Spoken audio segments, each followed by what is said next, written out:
Dal Vangelo secondo Marco.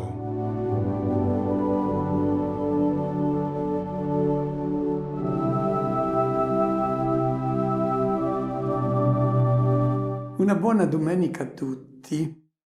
Noi impieghiamo spesso il verbo vedere la cecità in modo metaforico, simbolico. Diciamo, non c'è peggior cieco di chi non vuole vedere, oppure uno che sta sbagliando. Gli diciamo, apri gli occhi, non ti rendi conto con chi hai a che fare. Oppure quello è uno che vede solo i soldi, oppure vede tutto nero. No, quello vede lontano. Ecco, questo simbolismo del verbo vedere, della cecità, lo ritroviamo spesso nella Bibbia, sia nell'Antico che nel Nuovo Testamento. I profeti Ezechiele e Geremia dicono di Israele: questo è un popolo stolto che ha occhi ma non vede, e si comportano cioè come i ciechi, procedono incuranti del pericolo e non si rendono conto che sono sull'orlo di un precipizio e nel burrone poi ci sono caduti. Non si sono lasciati aprire gli occhi dai profeti e sono finiti in esilio a Babilonia. Nel libro di Isaia si parla di un misterioso personaggio inviato dal Signore proprio per aprire gli occhi a questi ciechi, per farli uscire dalle tenebre del carcere dell'esilio babilonese. E un profeta vissuto fra questi esiliati fa la promessa di un intervento del Signore e assicura che un giorno gli occhi di questi ciechi si apriranno. Nel Nuovo Testamento questa stessa immagine è ripresa, la impiega spesso Gesù. Ai suoi discepoli dice: siete ciechi, avete il cuore indurito, avete occhi ma non vedete. Oppure, parlando degli scribi e dei farisei, dice: sono ciechi e guide di ciechi.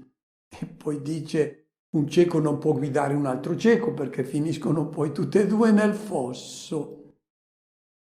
Gesù si presenta come colui che apre gli occhi, come la luce del mondo avvolto nell'oscurità, quindi questa umanità che si muove nella tenebra e rischia di andare verso la rovina. È ciò che temiamo anche noi. Ci chiediamo spesso, come umanità, dove stiamo andando?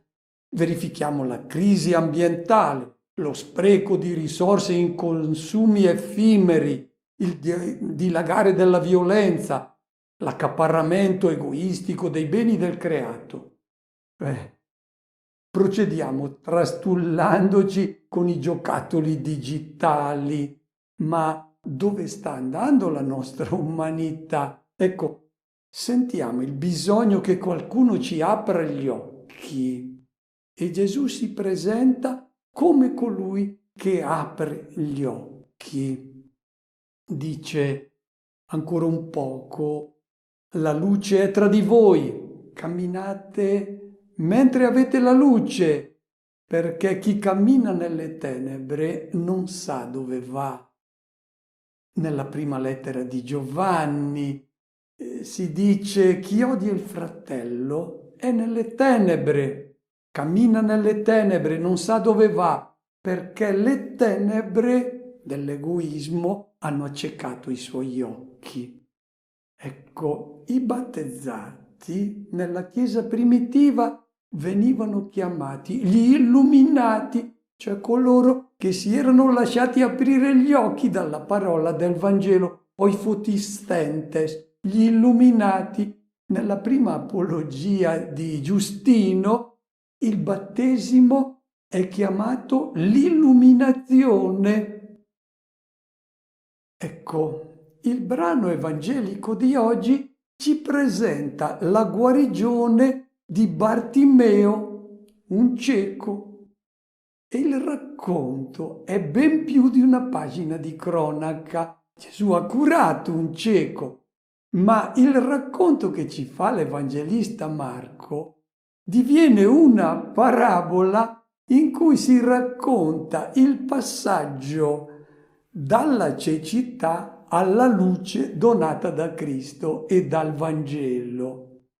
Sentiamo anzitutto la descrizione della condizione di colui che non ha ancora incontrato Cristo ed è cieco.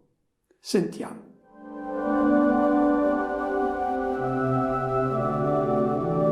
Gesù e i suoi discepoli giunsero a Gerico. Mentre partiva da Gerico, insieme ai suoi discepoli e a molta folla, il figlio di Timeo, Bartimeo, che era cieco, sedeva lungo la strada a mendicare. L'Evangelista Marco colloca la guarigione di Bartimeo all'uscita di Gerico. La città del tempo di Gesù non si trovava dove voi vedete sullo sfondo, nella pianura, la città attuale, ma finiva lì dove voi vedete quel rudere medievale che non ha alcuna importanza. Ma da lì si estendeva lungo la costa per qualche centinaio di metri verso la pianura. Ve la indico meglio in quest'altra foto. Sullo sfondo voi vedete quel verde che si estende lungo la montagna. Era lì che sorgeva la città di Gerico. E notate anche una cima. Lì il re Erode il Grande aveva fatto costruire una delle sue tante fortezze. Questa serviva per proteggere la strada romana che da Gerico saliva verso Gerusalemme, che era molto pericolosa. A questa fortezza aveva dato il nome di sua mamma, Cipro, che era una nabattea. Gerico, la città delle palme, la città del balsamo, la cui composizione era un segreto che era proibito rivelare. Era la città delle seconde case, della gente bene di Gerusalemme, e anche Erode aveva fatto costruire i suoi palazzi a Gerico. Vedete i resti alle mie spalle, sullo sfondo. Vi mostro anche di nuovo questa strada romana che saliva verso Gerusalemme e di nuovo anche la fortezza Cipro, e se riuscite a vedere sullo sfondo le ultime cime è il Monte degli Ulivi. Lì si contempla la città di Gerusalemme. Questa strada ho detto che era molto pericolosa. C'erano burroni, era infestata da briganti, difatti Gesù ambienta in questo deserto di Giuda la parabola del Samaritano che soccorre quel disgraziato che era caduto in mano ai briganti. Gesù è giunto a Gerico con i suoi discepoli, c'è molta folla, proprio perché i pellegrini stavano andando a Gerusalemme. E sta per giungere alla sua meta, mancano 27 chilometri per arrivare a Gerusalemme. Vediamo il luogo dove è avvenuto l'incontro con Bartimeo. Vi mostro di nuovo quel rudere accanto al quale passa la strada romana.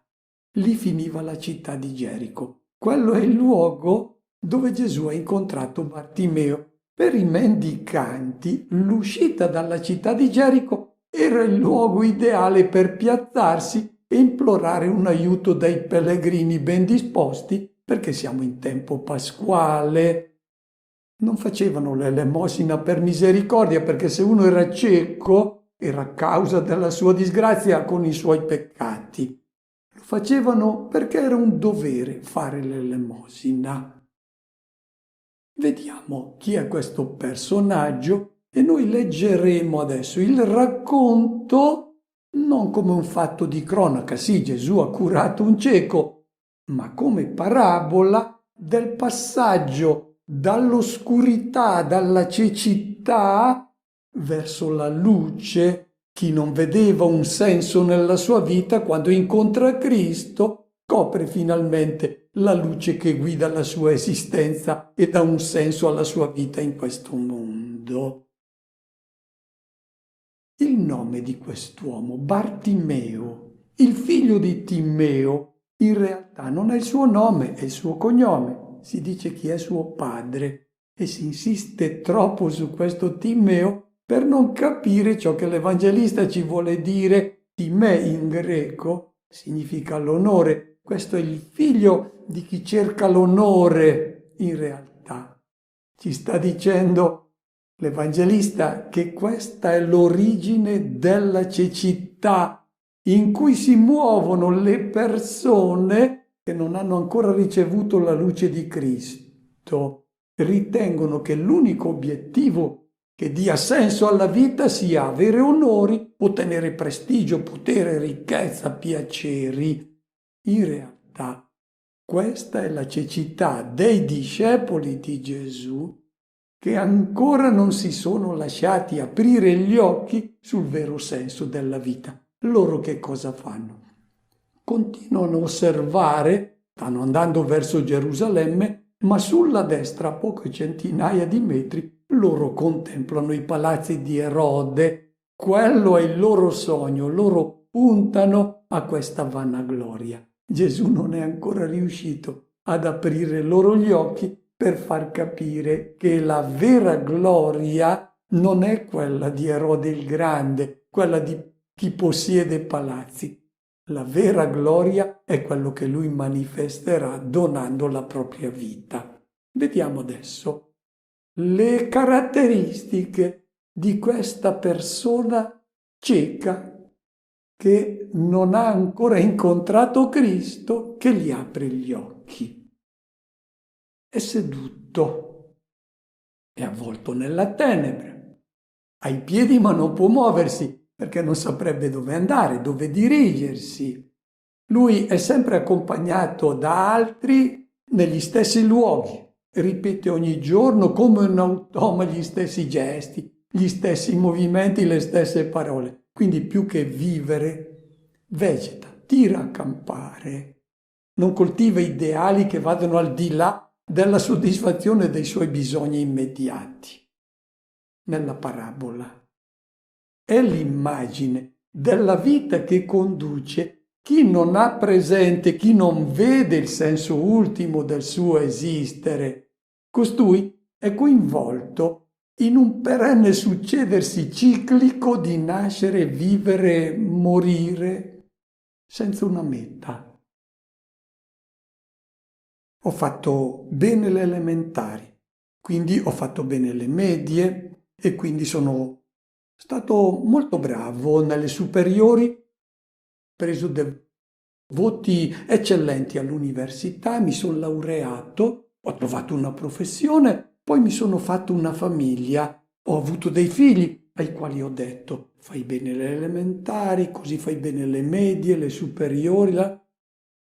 Questo è un ciclo che continua a ripetersi. Ma perché tutto questo? È ciò che dice il Coelet, allora. Una generazione se ne va, un'altra arriva, ma la terra rimane sempre la stessa, il sole sorge, il sole tramonta, si affretta a tornare là dove rinasce. Siamo al primo capitolo del libro del Coelet, ma la conclusione è che in questo ciclo allora tutto è vanità. Non c'è più un senso ultimo e si è nella condizione di Bartimeo. Chi non ha aperto gli occhi e non ha colto il senso, la meta della sua vita è un cieco. Seconda caratteristica di questo cieco è fuori dalla via. È l'immagine di chi vive ai margini della storia. C'è una storia che rimane, è quella di coloro che collaborano a costruire il regno di Dio nel mondo, il regno di chi ama, di chi dona la vita per amore. Costoro sono nella via che è segnata da Cristo. Chi è fuori da questa via, chi vive ripiegato sui beni di questo mondo, chi è alla ricerca del proprio successo, dell'onore, del proprio interesse egoistico, è fuori dalla via di Gesù e non lascerà traccia del proprio passaggio in questo mondo. La sua storia verrà cancellata. Terza caratteristica, è un mendicante. è ripiegato sull'elemosina che gli viene fatta e che lui raccoglie in quel mantello che ha posto fra le sue ginocchia. Nella parabola, chi non ha aperto gli occhi e non vede chiaro il senso della vita, diventa un mendicante, mendica tutto, mendica l'approvazione, gli elogi, i complimenti di chi gli sta vicino, e per ottenere questo è disposto a tutto, anche ad adulare, a mentire. Proviamo a chiederci: non è forse un mendicare attenzione il ricorso alla chirurgia estetica, ai tatuaggi, piercing, impianto di capelli, tutto per attirare l'attenzione? Si ottiene in elemosina un po' di attenzione, ma si tratta di spiccioli. A che servono?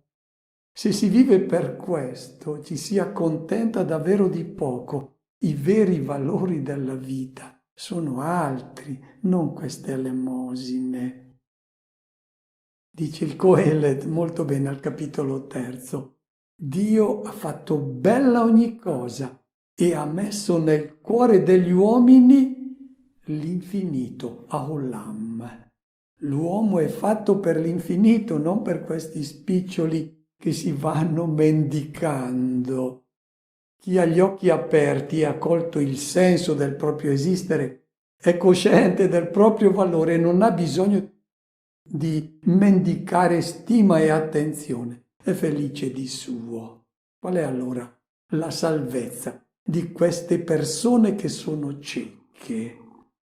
È incontrare qualcuno che apra loro gli occhi, che faccia loro sollevare lo sguardo. È ciò che è accaduto a Bartimeo. Ha avuto la fortuna di incontrare Gesù.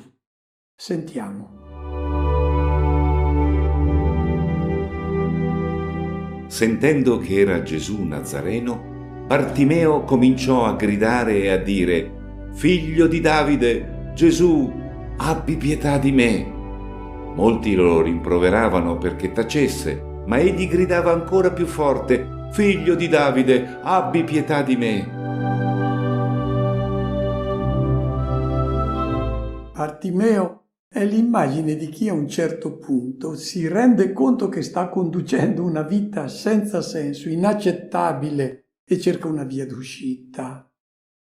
Perché c'è anche chi si adatta alla propria condizione, chi si affeziona alla propria cecità che gli consente di tirare comunque avanti vivendo di elemosine, e c'è anche chi si compiace del proprio stato. Bartimeo no. Rappresenta chi oggi è insoddisfatto di una vita priva di valori e di ideali elevati e non si rassegna alla tenebra nella quale è immerso. I modelli di vita che prima ammirava, che cercava di raggiungere, addirittura di superare, a un certo punto lo deludono.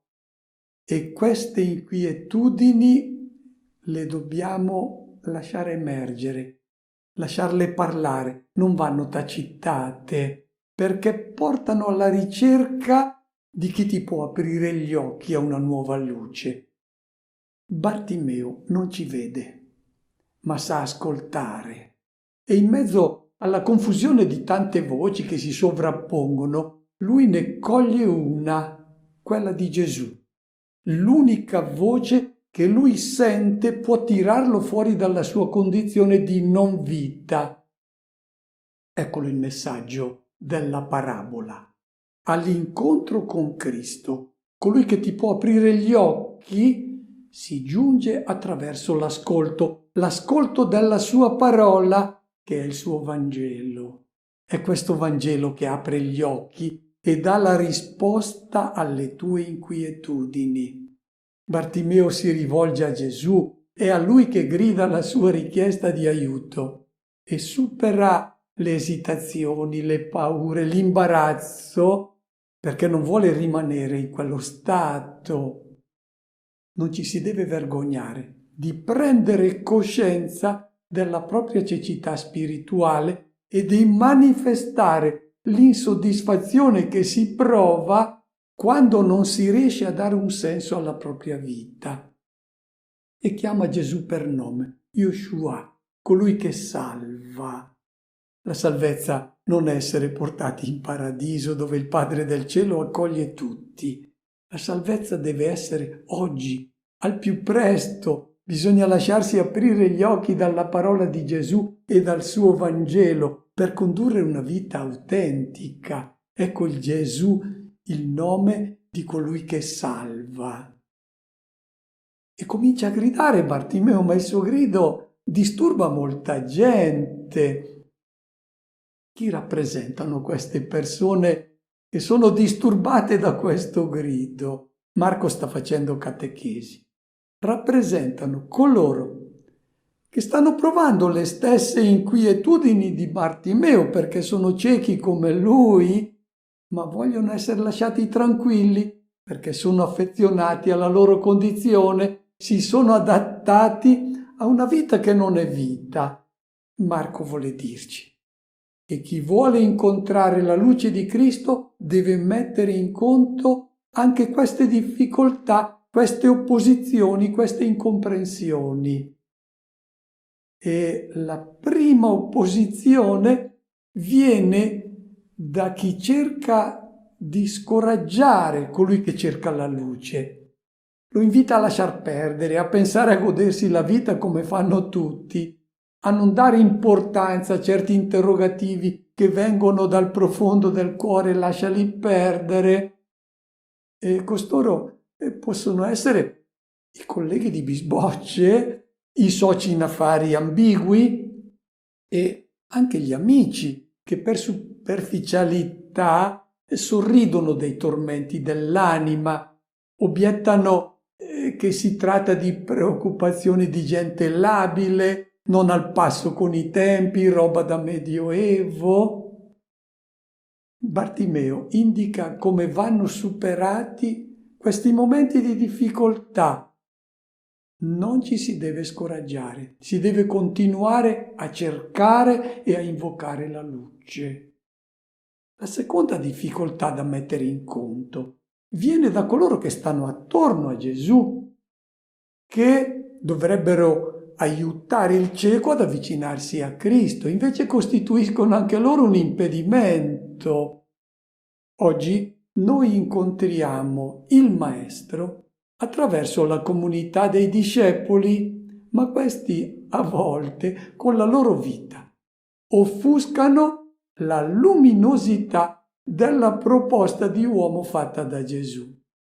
Noi incontriamo la luce di Cristo nel suo Vangelo, ma anche questo Vangelo può venire velato da chi lo annuncia, può essere deturpato, adattato ai nostri ragionamenti umani. Queste difficoltà di incontrare la luce vanno messe in conto. E a questo punto noi ci aspetteremmo che, udito il grido del cieco, Gesù si avvicinasse immediatamente per dargli la luce. Abbiamo visto che la strada è molto stretta e quindi Gesù c'è il cieco lì sotto gli occhi. È parabola questa. Ci vuole qualcuno che accompagni il cieco a Gesù, non va da solo. Anche questo dettaglio ha un messaggio per noi. Sentiamo. Gesù si fermò e disse: chiamatelo. Chiamarono il cieco, dicendogli: coraggio, alzati, ti chiama. La voce di Gesù non giunge direttamente al cieco, c'è qualcuno che è incaricato di trasmetterla. Chi sono questi mediatori?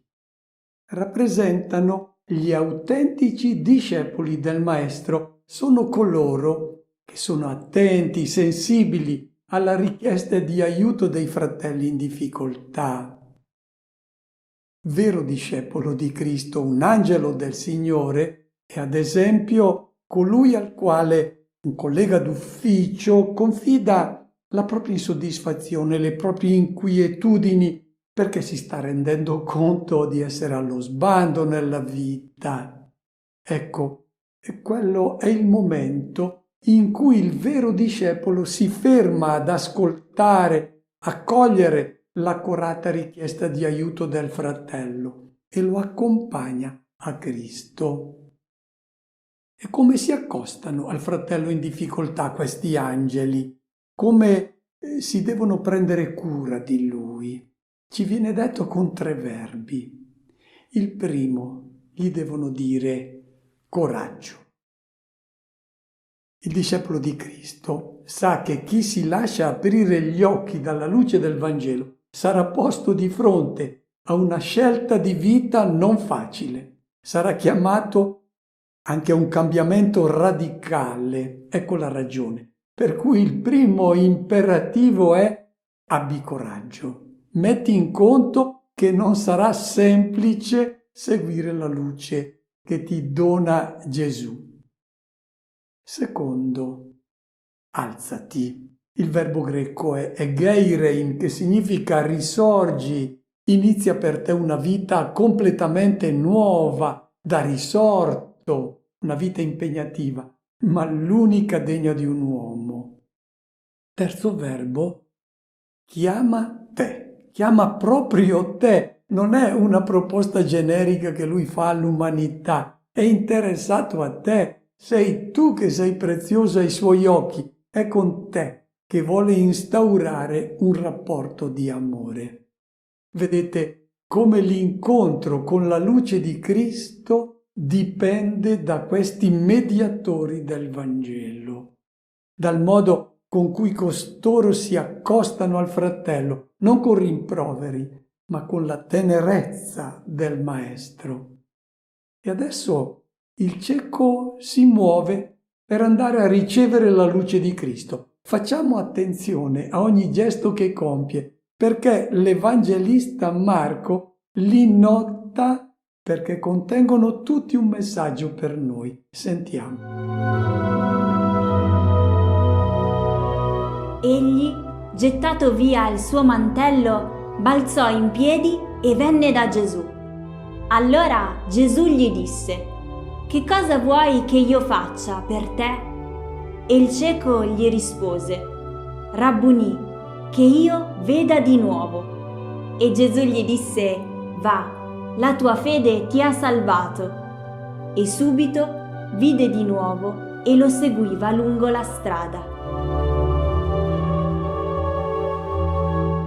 Ci saremmo aspettati il racconto di una scena diversa da parte di Marco.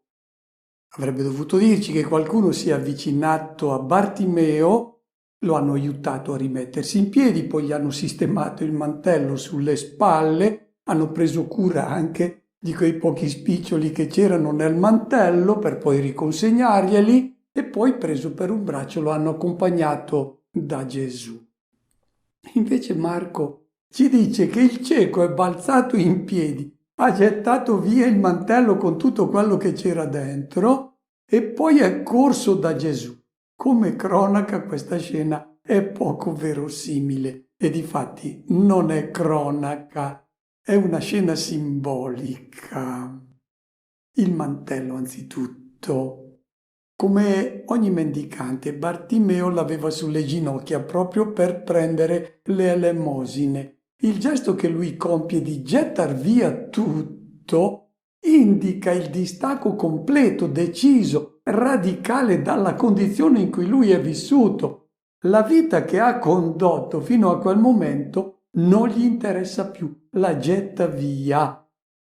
Questo gesto richiama chiaramente quello dei catecumeni delle comunità del tempo di Marco, i quali, prima di essere immersi nella vasca battesimale, quella dell'illuminazione, come era chiamata, gettavano via il vestito vecchio e questo indicava il rifiuto della vita pagana che avevano condotto fino a quel momento.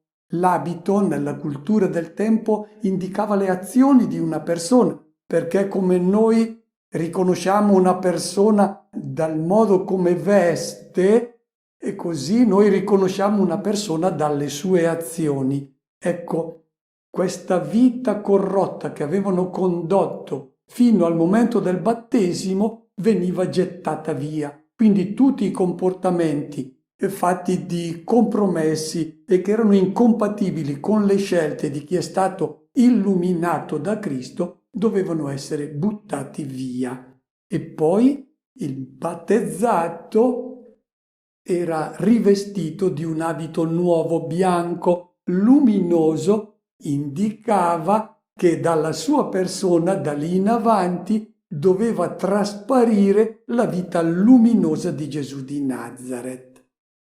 Poi Gesù fa una domanda al cieco: cosa vuoi che io ti faccia? Sembra una domanda inutile, invece è molto importante e dobbiamo sentire questa domanda rivolta a noi.